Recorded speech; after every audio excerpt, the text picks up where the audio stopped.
थे। आज हम पढ़ने जा रहे हैं इकोनॉमिक्स, अर्थशास्त्र के मोस्ट इम्पोर्टेंट क्वेश्चन जो हर कम्पिटिटिव एग्जाम के लिए महत्वपूर्ण है। तो अगर आप हमारे यूट्यूब चैनल में नए हैं तो चैनल को सब्सक्राइब करें और बेल आइकन को प्रेस करें ताकि जो भी हम वीडियो डालें आप तक नोटिफिकेशन पहुंचता रहे। तो चलो शुरू करते हैं आज का अपना टॉपिक। पहला क्वेश्चन क्या है हमारा? पहला क्वेश्चन है इकोनॉमिक्स। सब शुरू करने जा रहे हैं हम इकोनॉमिक्स नहीं अर्थशास्त्र। तो इकोनॉमिक्स या अर्थशास्त्र किस भाषा का शब्द है? सबसे पहले एक चीज़ आपको बता दूं, अर्थशास्त्र क्या? अर्थशास्त्र जो अर्थशास्त्र बुक है, इस अर्थशास्त्र के रचयिता हैं चाणक्य, जिन्हें हम कौटिल्य कहते हैं। अर्थशास्त्र बुक के ये रचयिता हैं। जो ये चाणक्य ने बुक लिखी है तो इनकी बुक किससे संबंधित है? इनकी बुक संबंधित है राजनीति से। जो ये इकोनॉमिक्स से अर्थशास्त्र है, ये इकोनॉमिक्स वो अलग है, ये अलग है। तो अर्थशास्त्र का रचयिता कौन है? कौटिल्य यानी चाणक्य है। तो पहला क्वेश्चन क्या है अपना? इकोनॉमिक्स किस भाषा का शब्द है? अमेरिकन का है, अरबी का है, यूनानी का है, जर्मन का है। तो इकोनॉमिक्स किस भाषा का शब्द है? यूनानी भाषा का शब्द है। इकोनॉमिक्स ग्रीक या यूनानी भाषा का शब्द है जो ओइकोनोमिया शब्द से बना है। इकोनॉमिक्स, ओइकोनोमिया शब्द का अर्थ होता है मैनेजमेंट ऑफ रिसोर्स, संसाधन का प्रबंधन।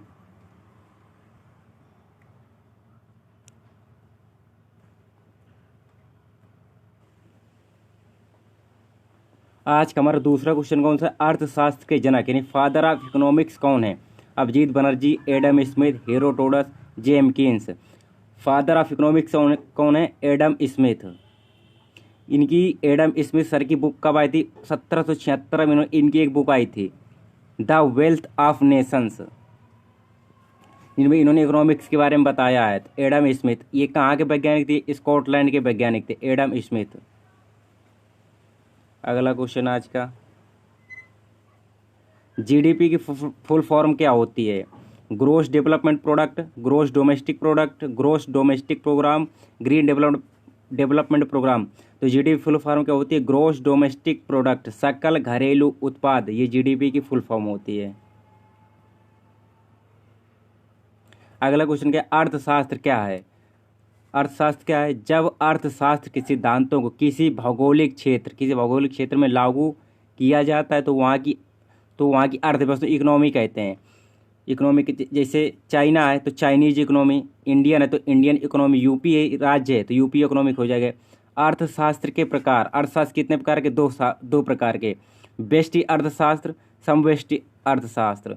व्यष्टि मतलब माइक्रो और समष्टि मतलब माइक्रो। ये छोटा व्यष्टि अर्थशास्त्र ये छोटी अर्थव्यवस्था होती है और समष्टि अर्थव्यवस्था ये बड़ी अर्थव्यवस्था होती है। तो व्यष्टि अर्थव्यवस्था के जनक हैं एडम स्मिथ और समष्टि अर्थव्यवस्था के जनक हैं जेएम कीन्स, जनक हैं समष्टि अर्थव्यवस्था के। अगला क्वेश्चन देखते हैं,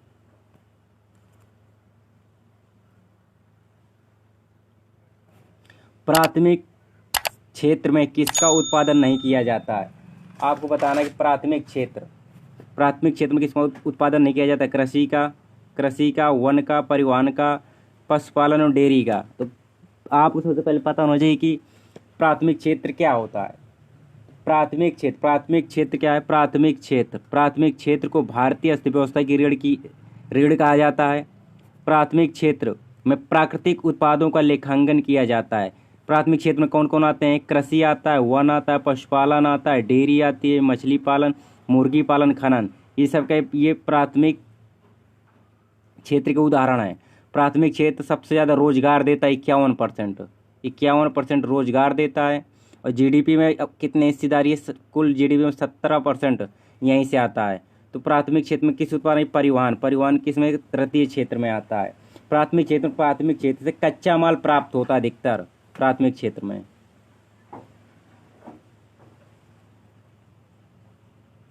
द्वितीयक क्षेत्र में किसका उत्पादन नहीं किया जाता है? ये आपको बताना। द्वितीयक क्षेत्र के अन्य नाम क्या है? प्राथमिक क्षेत्र के अन्य नाम क्या है? इसको एग्रीकल्चर सेक्टर या कृषि क्षेत्र भी कहते हैं। और द्वितीयक क्षेत्र को क्या नाम, अन्य नाम है विनिर्माण क्षेत्र यानी मैन्युफैक्चरिंग और औद्योगिक क्षेत्र इंडस्ट्रियल एरिया। इसमें जीडीपी का कितना योगदान है, इसमें जीडीपी का 29% योगदान है। रोजगार कितना देता है, रोजगार 22% देता है। द्वितीयक क्षेत्र, द्वितीयक क्षेत्र में क्या बनता है, सड़क हो गया, पुल हो गया, पार्क, बिल्डिंग, ब्रेड, कपड़ा, चीनी, ऑयल रिफाइनरी। द्वितीय क्षेत्र मूल रूप से कहते हैं, द्वितीय क्षेत्र में प्राथमिक क्षेत्र के उत्पाद का प्रयोग कच्चा माल के रूप में किया जाता है।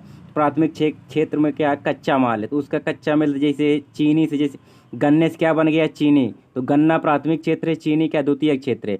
जैसे गेहूं के आटे से क्या बन गया ब्रेड, तो ब्रेड क्या हो जाएगा, ब्रेड द्वितीय क्षेत्र हो जाएगा और गेहूं क्या हो जाएगा, प्राथमिक क्षेत्र हो जाएगा। अगला क्वेश्चन देखते हैं अपना, भारत किस प्रकार की अर्थव्यवस्था है, मिश्रित अर्थव्यवस्था है, साम्यवादी अर्थव्यवस्था है, समाजवादी अर्थव्यवस्था है, पूंजीवादी अर्थव्यवस्था है। सबसे पहले समझते हैं पूंजीवादी अर्थव्यवस्था क्या है। पूंजीवादी अर्थव्यवस्था क्या है, जिसमें प्राइवेट मतलब सार्वजनिक अधिकतर क्या होता है, लाभ कमाना उद्देश्य होता है। पूंजीवादी अर्थव्यवस्था का मतलब होता है कि लाभ कमाना। तो पूंजीवादी अर्थव्यवस्था किसकी, यूएसए की पूंजीवादी अर्थव्यवस्था है। समाजवादी अर्थव्यवस्था किसको, समाजवादी मतलब समाज के कल्याण के लिए, सार्वजनिक क्षेत्र के लिए। कहाँ की, ये रूस की अर्थव्यवस्था है, सामाजिक अर्थव्यवस्था। साम्यवादी अर्थव्यवस्था क्या है, इसमें तानाशाही अर्थव्यवस्था भी कहते हैं। इसमें कौन कौन से आते हैं, इसमें चीन आता है और कौन सा आता है, और उत्तर कोरिया आता है साम्यवादी अर्थव्यवस्था में। मिश्रित अर्थव्यवस्था में क्या होता है, मिश्रित अर्थव्यवस्था में पूंजीवादी अर्थव्यवस्था भी होती है, और समाजवादी अर्थव्यवस्था भी होती है। जैसे इसमें मतलब लोग सार्वजनिक क्षेत्र का फायदा भी होता है और व्यापार करने वाली कंपनी के फायदे से बीएसएनएल हो गई, बीएसएनएल सरकारी कंपनी प्लस जियो प्राइवेट कंपनियां, दोनों काम कर सकते हैं, दोनों फायदा कमा सकते हैं। मिश्रित अर्थव्यवस्था किसके, भारत की क्या है, भारत की मिश्रित अर्थव्यवस्था है। अगला क्वेश्चन, वर्तमान में राष्ट्रीय आय के आंकड़े कौन जारी करता है, एनएसएसओ, सीएसओ, एनएसओ। कौन जारी करता है, सीएसओ। सबसे पहले सीएसओ की फुल फॉर्म क्या है, सेंट्रल स्टैटिस्टिक्स ऑफिस। एनएसओ की फुल फॉर्म क्या है, नेशनल स्टैटिस्टिक्स ऑफिस। एनएसएसओ का फुल फॉर्म क्या है, national symbol statistics office. CSO के बारे में जान ले। सीएसओ की स्थापना कब हुई थी, 1931 में स्थापना 1951 में स्थापना हुई है। मुख्यालय, सीएसओ का मुख्यालय कहाँ है, नई दिल्ली में मुख्यालय है। अगला क्वेश्चन देखते हैं, भारत में राष्ट्रीय आय का मापन सर्वप्रथम कब किया गया था, किसने किया था, बाबा साहब अम्बेडकर, दादा भाई नौरोजी, जवाहरलाल नेहरू, वीके राव। सर्वप्रथम भारत में राष्ट्रीय आय का मापन किसने किया था, दादा भाई नौरोजी जी ने किया था। कब किया था, सर्वप्रथम दादा भाई नौरोजी ने 1867-68 में किया था। इनकी दादा भाई नौरोजी जी की बुक कौन सी, the poverty and un British rule in India. Bharat में प्रति व्यक्ति आय कितनी थी, 20 रुपये थी। अब आप समझ सकते हैं कितनी कमाई रही होगी लोगों की। प्रति व्यक्ति एक वर्ष की आय कितनी थी, 20 रुपये थी। कब थी, 1867-68 में। अगला क्वेश्चन क्या है, 1931-32 में भारत की प्रति व्यक्ति आय कितनी थी, 62 रुपये, 50 रुपये, 5,000 रुपये, 40,000 रुपये। कितनी थी, 62 रुपये थे। अब समझ सकते हैं आप आज के समय में कितने, नॉर्मल आदमी के 48,000 तो है ही है वर्तमान समय में आय। अब 1931-32 में कितनी, 62 रुपये थी प्रति व्यक्ति आय। वैज्ञानिक विधि से सर्वप्रथम राष्ट्रीय आय का मापन अगर पूछ ले तो कब, 1931-32 में हुआ था। किनके द्वारा, वी राव द्वारा किया गया। तब भारत में प्रति व्यक्ति आय कितनी, 62 रुपये वार्षिक थी। समझ सकते हैं आप, अगर पूछ ले ये लाइन याद रखना इंपॉर्टेंट है। वैज्ञानिक विधि से सर्वप्रथम राष्ट्रीय आय का मापन 1931-32 में किया गया था।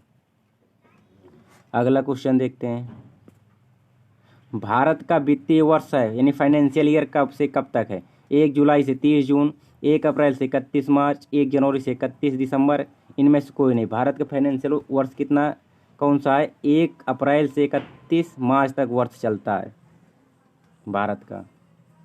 बजट कब पेश किया जाता है, बजट 1 फरवरी को पेश किया जाता है। अगला क्वेश्चन, भारत में सबसे अधिक संपत्ति वाला राज्य कौन सा है? महाराष्ट्र है। भारत का सबसे गरीब राज्य कौन है? बिहार है।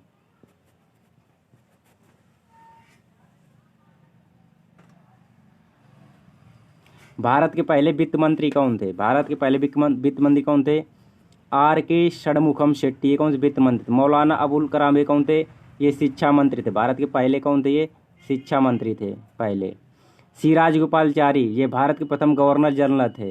स्वतंत्र भारत के प्रथम गवर्नर जनरल थे सी राजगोपालाचारी। बलदेव सिंह, ये स्वतंत्र भारत के पहले कौन थे? रक्षा मंत्री थे बलदेव सिंह। भारत में मुद्रा का अवमूल्यन कितनी बार हो चुका है? भारत में मुद्रा का अवमूल्यन कितनी बार हो चुका है? 5 बार, 6 बार, 3 बार, 2 बार। तो ऑप्शन क्या है? सी। कितने बार हो चुका है? 3 बार। तो अब मुद्रा का अवमूल्यन क्या होता है अब ये भी पता होना चाहिए। अवमूल्यन किसे कहते हैं? तो अवमूल्यन किसे कहते हैं? भारत सरकार द्वारा जानबूझकर किसी दूसरे देश की मुद्रा के सापेक्ष अपने देश की अपनी मुद्रा के मूल्य में कमी करना अवमूल्यन कहलाता है। भारत में 3 बार मुद्रा का अवमूल्यन हो चुका। कब कब? 1949 में जब पीएम थे लाल बहादुर शास्त्री। फिर कब? 1966 में जब पीएम 1949 में जब जवाहरलाल नेहरू पीएम थे और 1966 में लाल बहादुर शास्त्री पीएम थे।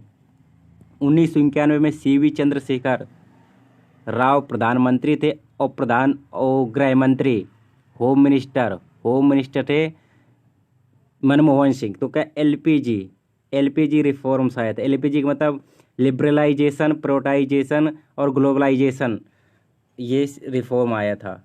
कब? 1991 में। तो अपना क्वेश्चन कौन सा थी? 3 बार अवमूल्यन हो चुका है। अगला क्वेश्चन कौन सा है? सर्वप्रथम कागजी मुद्रा किस देश ने जारी की थी? सर्वप्रथम कागज की मुद्रा कब जारी की थी? भारत में कब? शेरशाह सूरी का जब समय आया था 1940 से 1945 के बीच में। तो शेरशाह सूरी ने रुपए का सिक्का चलाया था। किसका? चांदी का सिक्का हुआ था। तो जो चांदी का सिक्का होता था उसी से रुपए चल रहा, वही वाला रुपए किसकी देन है? शेरशाह सूरी की। तो सर्वप्रथम कागजी मुद्रा किस देश ने जारी की थी? चीन ने जारी की थी।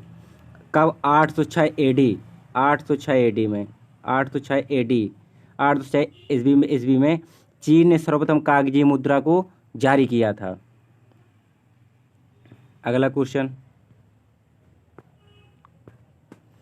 Reserve bank of India RBI की स्थापना कब होती है? RBI reserve bank of India की स्थापना के लिए कौन? यंग हिल्टन कमीशन बनता है आरबीआई की स्थापना के लिए। Young Hilton commission. 1934 में आरबीआई एक्ट आता है। कब? 1934 में आरबीआई एक्ट आता है। और स्थापना कब होती है? स्थापना होती है 1 अप्रैल 1935 में आरबीआई की स्थापना होती है। आरबीआई के लोगों में क्या है? आरबीआई के लोगों में ताड़ का वृक्ष है और बंगाल टाइगर है। आरबीआई के वर्तमान गवर्नर कौन है? शक्तिकांत दास, जो 25वें नंबर के हैं।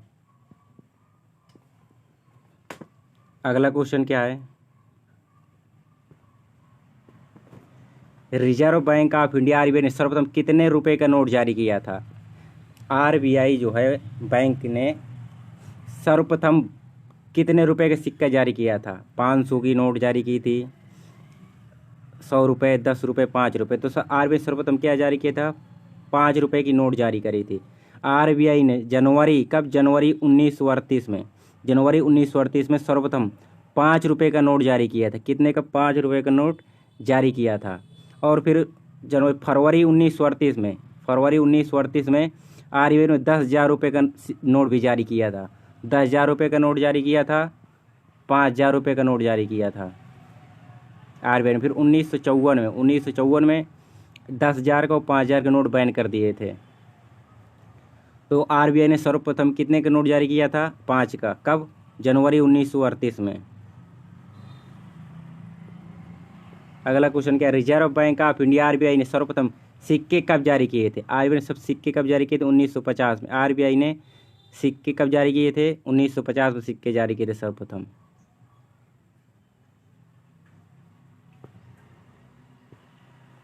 भारत में कुल कितनी बार नोटबंदी हो चुकी है? मोस्ट इंपॉर्टेंट क्वेश्चन है। भारत में कुल कितनी बार नोटबंदी हो चुकी है? 5 बार, 2 बार, 3 बार, 1 बार। भारत में कितनी बार नोटबंदी हो चुकी है? 3 बार, ऑप्शन सी। कब कब? 12 अगस्त 1946 को। दूसरा कब? जनवरी, 16 जनवरी। दूसरा कब है? 16 जनवरी 1978 को। और तीसरी बार कब हुआ जब प्रधानमंत्री नरेंद्र मोदी थे? 8 नवंबर 2016। अब इसमें बताना है दूसरे में कि 16 जनवरी 1978 को प्रधानमंत्री कौन थे, ये आपको कमेंट करके बताना है। तो आज़ाद भारत में कितनी बार? आज़ाद भारत में 2 बार नोटबंदी हो चुकी है। पहली बार आज़ाद भारत में कब हुई थी? 16 जनवरी 1978 को। दूसरी बार कब हुई थी? 8 नवंबर 2016 को। पूछ ले कि आज़ादी से पहले भारत में नोटबंदी कब हुई थी? तो कब हुई थी? 12 अगस्त 1916 में। 12 अगस्त 1916 को 10,000 की नोट और 5,000 की नोट को बैन कर दिया गया था। और इसमें 5,000 और 1,000 की नोट बैन की गई थी 1954 में फिर से। और 8 नवंबर 2016 को 500 और 1,000 के नोट बंद किए गए थे। तो आपसे पूछ ले अगर कोई भी नोटबंदी भारत में कि 8 नवंबर 2016 को ही नहीं हुई, 2 बार पहले भी हो चुकी है आज़ाद भारत में, 1 बार आज़ाद भारत के पहले। तो कुल कितनी बार हो चुकी है भारत में नोटबंदी? 3 बार। अगला क्वेश्चन देखते हैं। भारतीय मुद्रा के लिए प्रतीक चिन्ह को कब अपनाया गया था? भारत के प्रतीक चिन्ह कब अपनाया गया था?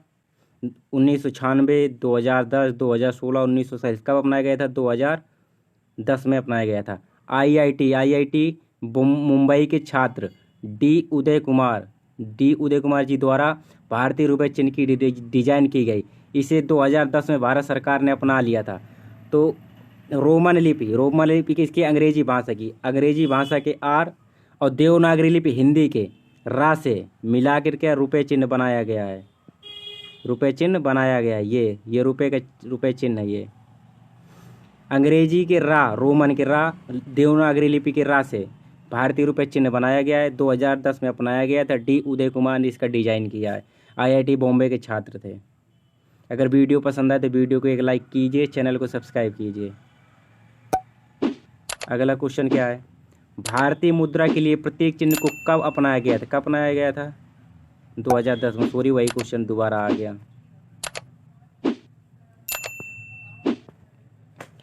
भारत का पहला क्षेत्रीय ग्रामीण बैंक का नाम क्या है? भारत का पहला क्षेत्रीय ग्रामीण बैंक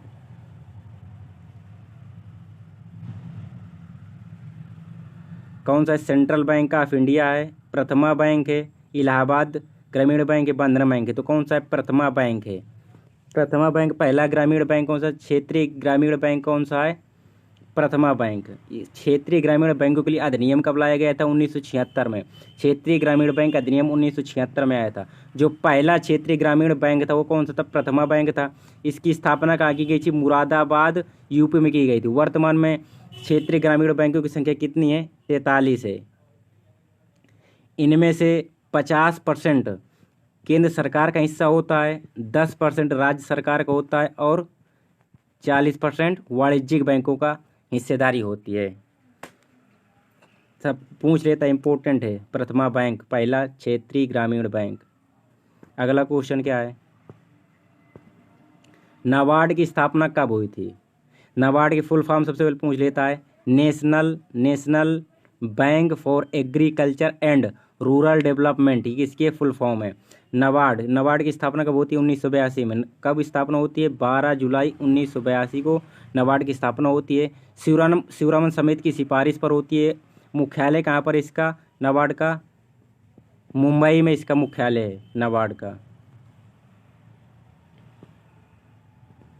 जीएसटी लागू करने वाला विश्व का प्रथम देश है। जीएसटी लागू करने वाला विश्व का प्रथम देश कौन सा है? फ्रांस है। फ्रांस में 1954 में जीएसटी लागू हुई थी। भारत में जीएसटी कब लागू हुई थी? भारत में 1 जुलाई 2017 को लागू हुआ था। भारत क्या अप्रत्यक्ष कर है GST, goods and service tax full form होता है। भारत में प्रति व्यक्ति आय 2021-20 में कितनी है? सबसे पहले तो जो प्रति व्यक्ति आय है उसका आधार वर्ष कौन सा? आधार वर्ष 2011 में जनगणना हुई थी, तो वही आधार है भारत में प्रति व्यक्ति आय का। 2020-21 में प्रति व्यक्ति आय कितनी थी प्रति व्यक्ति आय? 86,659 रुपये प्रति व्यक्ति आय थी। प्रति व्यक्ति आय कैसे निकालते हैं? जो भारत की प्रति व्यक्ति जीडीपी है, जीडीपी जो होती है भारत की, उसमें जितने भी लोग उतने भाग दे देते हैं, जितने भाग चला जाए वही क्या होती है, निकल के आ जाती है प्रति व्यक्ति आय। तो भारत की प्रति व्यक्ति आय कितनी? 86,659 रुपये प्रति व्यक्ति आय। भारत में 1867-68 में प्रति व्यक्ति आय कितनी थी? 20 रुपये थी। कितनी? ओनली 20 रुपये। 1867-68 में प्रति व्यक्ति आय 20 रुपये थी। और 1931-32 में प्रति व्यक्ति आय कितनी थी? 62 रुपये थी। और 2020-21 में कितनी है? 86,659 प्रति व्यक्ति आय। भारत में अगर पूछ ले सबसे अधिक प्रति व्यक्ति आय किस राज्य की, तो किस राज्य की सबसे अधिक? गोवा है। कितनी? 4.5 लाख प्रति व्यक्ति आय। अब पूछ ले सबसे कम प्रति व्यक्ति आय किसकी है, तो किस राज्य की? वो बिहार की है।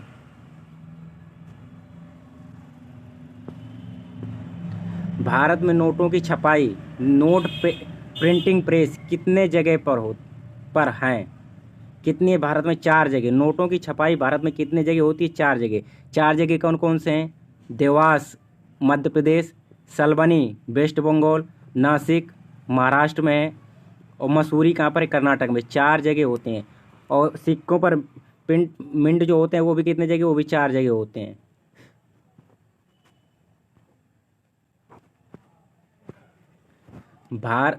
अब 3-4 वन लाइनर देख लेते हैं। भारत के किस राज्य में कोयले की मात्रा सर्वाधिक है? उड़ीसा में। भारतीय अर्थव्यवस्था के उदारीकरण का अग्रदूत किसे कहा जाता है? मनमोहन सिंह कहा जाता है, जब एलपीजी रिफॉर्म लाए थे 1991 में। भारत में किसे बैंकों का बैंक कहा जाता है? किसे कहा जाता है? आरबीआई को कहा जाता है, बैंकों का बैंक। अब आपको कमेंट करके बताना है कि भारत का सबसे बड़ा सार्वजनिक बैंक कौन सा है। अगर वीडियो पसंद है तो वीडियो को लाइक करें, चैनल को मैं पहली बार आए तो चैनल को सब्सक्राइब करें। आप सभी का सपोर्ट चाहिए, आप अपना सब सपोर्ट बनाए रखें। जय हिंद, जय भारत।